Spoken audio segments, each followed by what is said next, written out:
This record comes from Suryara. What follows is an observation.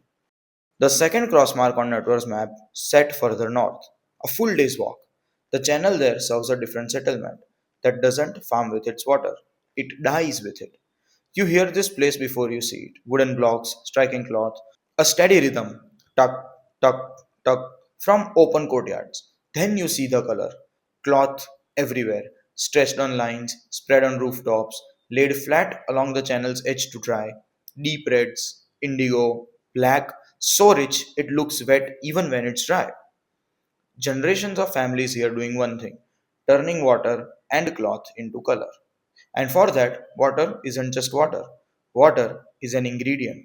I met a dyer at the channel's edge, middle aged, forearms stained blue up to the elbows, permanently. The kind of stain that stopped being a stain years ago and became skin itself. He was rinsing a folded length of cloth in the channel water, watching it the way Natwar watches his ledgers.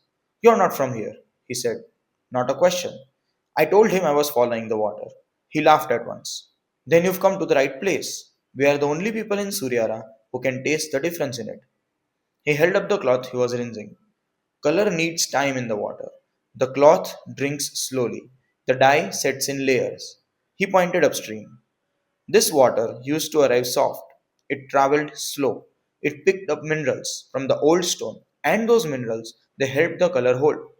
My grandfather called it pakka pani, water that keeps its promises. He lowered the cloth. For 2 seasons now, the water arrives harder, faster. It hasn't traveled the same way. The red takes an extra dip to set. The indigo needs longer in the vat. He shrugged, but it wasn't a casual shrug. The water is the same water, but it's not carrying what it used to carry. Stay with me here, because this is the detail that matters. The farmer in the last settlement noticed the water's timing. The dyer notices the water's character. Two settlements, two completely different crafts, both reading the same change from two different directions. Water that moves through old or a stone travels slow and picks up things. Water that moves through new, dense stone travels fast and arrives empty. The lag wasn't just the timing, the lag was the water becoming itself.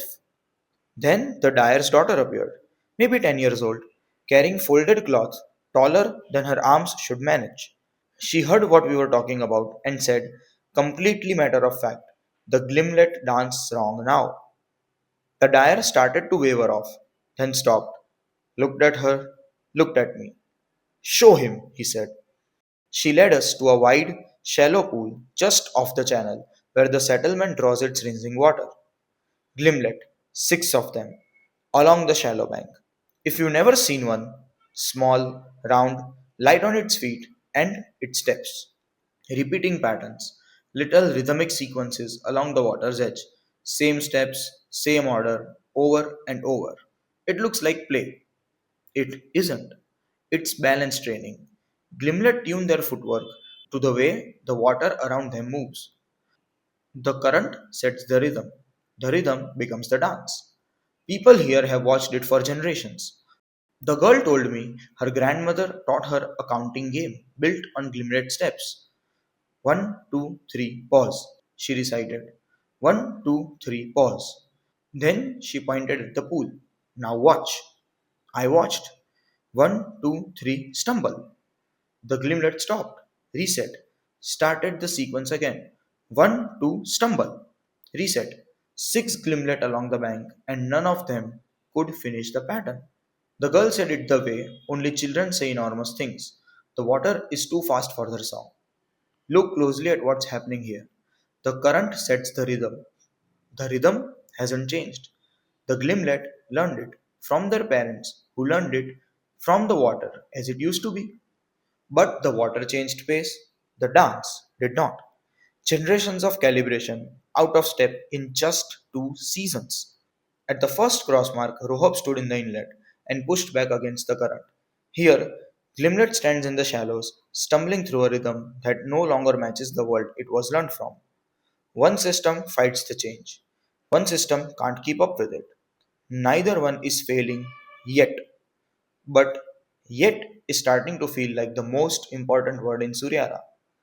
That evening, I marked the second cross mark. Next to it, I wrote Glimlet, rhythm broken, water arriving empty. Two marks visited, two settlements that never asked for anything, two natural systems answering a question nobody admits asking. The dyer walked me to the settlement's edge before I left. He said one more thing. My daughter learned that counting game from my mother. If the steps stay broken, what does her daughter learn? Before I left, the dyer gave me a small square of cloth, deep red, properly set. Old water, he said, from a good batch. So you remember what it was supposed to look like. I folded it into my bag next to Natwar's map. Two cross marks left, and somewhere upstream of all of this, water keeps entering channels that no longer carry what they used to carry.